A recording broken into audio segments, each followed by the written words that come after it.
This was a particularly painful year because we lost a fundamental right that we had worked so hard to achieve, the right to marry in the state of California. In the days and weeks after the election, so many in our community were searching for a quick answer as to why we lost in 4 states. My fellow activists, there is no easy answer. The days and weeks after the election were some of the most painful I've experienced in my 24 years in this movement. I know they were painful for many of you and for our colleagues around the country, particularly in California, Arizona, Florida, and Arkansas. It was hard and painful enough to have lost 4 statewide ballot measures, but pain turned the corner into agony when we all started lashing out at each other, our allies, and our would-be allies, and we didn't let up.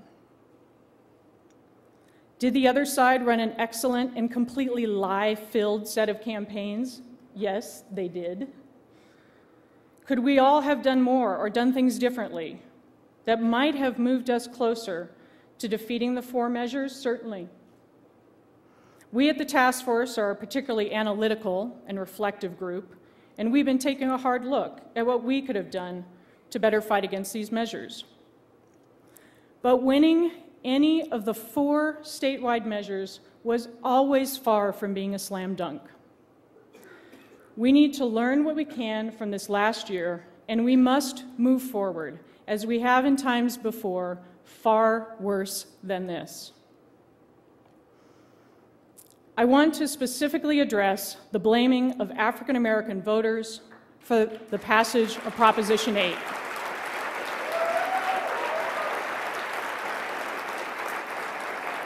Sadly, shamefully, an incorrect statistic was put forth in the media, and many people in and outside of our community ran with it. I want to be very clear. The blaming of African American voters was wrong, despicable, and inexcusable.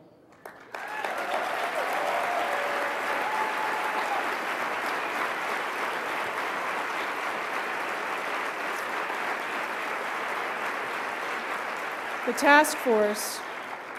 Task Force Policy Institute released a study with authors Ken Sherrill and Pat Egan, including actual voting data that showed that party affiliation, conservative ideology, frequent church-going, and the voter's age trumped all other factors in Proposition 8, including race.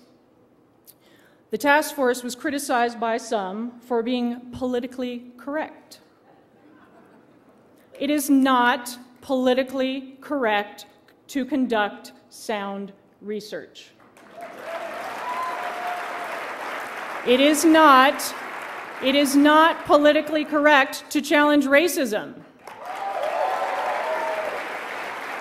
Have we done enough as a community to deal with our own racism and to make sure that our movement is one that reflects the true diversity of LGBT people? We sure haven't. But the finger-pointing and the scapegoating was an affront to the many people of color and others who worked on and with the campaign and to our allied organizations. Furthermore, it avoids the complexity of the work we still have to do to win equality. I have had enough, and we have had enough. Let us dig deep in ourselves and show others that we will not stoop to scapegoating, we will not turn our backs on our allies, and we will not give up.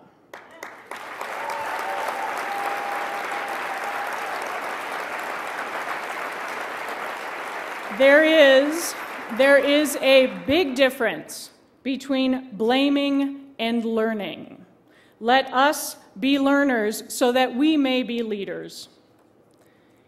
As we look back on this year, our confidence has been shaken and our anger has been roused. But now is the time to turn our anger into action and our action into long-lasting change.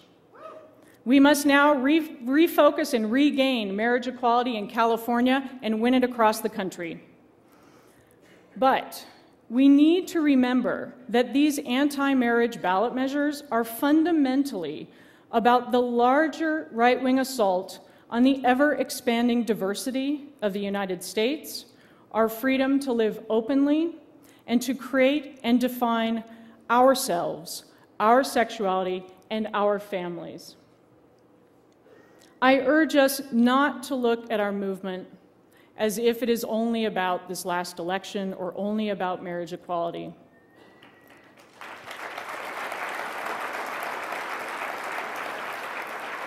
Let us recall that much has changed because of the hard work of people in this room and those who have come before us since the police brutality in New York and other cities led to the Stonewall riots, the activism of Black and Latino gay men, and the birth of the modern LGBT movement. If we do not come together again to fight another day, we cannot win our full equality. And as the magnet on my grandmother's refrigerator says, fall down 7 times, get up 8.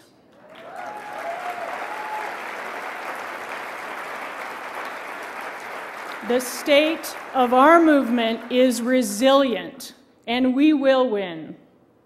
So where are we headed as a movement? In order to take a look at where we are headed as a movement, we must first take a look at the broader social and political context in which we work for full equality. This context has now shifted radically. The most obvious change is that for the first time in our nation's history, we have as a president a Black man, Barack Obama. This is good for speeches in the next year. Anytime you say the president's name, people will clap. Candidate Obama recognized and affirmed a grassroots hunger for change. This year saw record numbers of young people, people of color, and progressive people coming out to vote, and we are a better country for it. This does indeed feel like a new political era for our country and for our movement. I believe the power of this historic moment is the seismic shift in this country from a culture of I to a culture of we.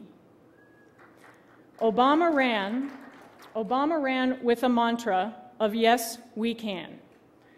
Obama didn't say yes, I can or yes, you can. He said yes, we can. The mantra, of course, carries on the organizing legacy of the United Farm Workers and Dolores Huerta. This unifying we invites each of us into the work ahead, into the reclaiming of a government that has turned its back on so many, into challenging the long-held beliefs and practices of who holds power, how power is used, and who benefits from the use of power. Obama's we challenges the culture of I that has been so core to this country's very identity. The image of rugged individualism and pulling yourself up by your bootstraps. This imagery has been bolstered and perpetuated by scenes like Ronald Reagan riding his horse on the ranch and George Bush clearing brush on his ranch. This iconic imagery is finally being challenged, and we are now off the ranch, and we have moved back. We have moved back into the we of urban energy and creativity, the we of close family ties and community in rural areas, the we that has been at the center of the farm workers, civil rights, feminist, and labor movements.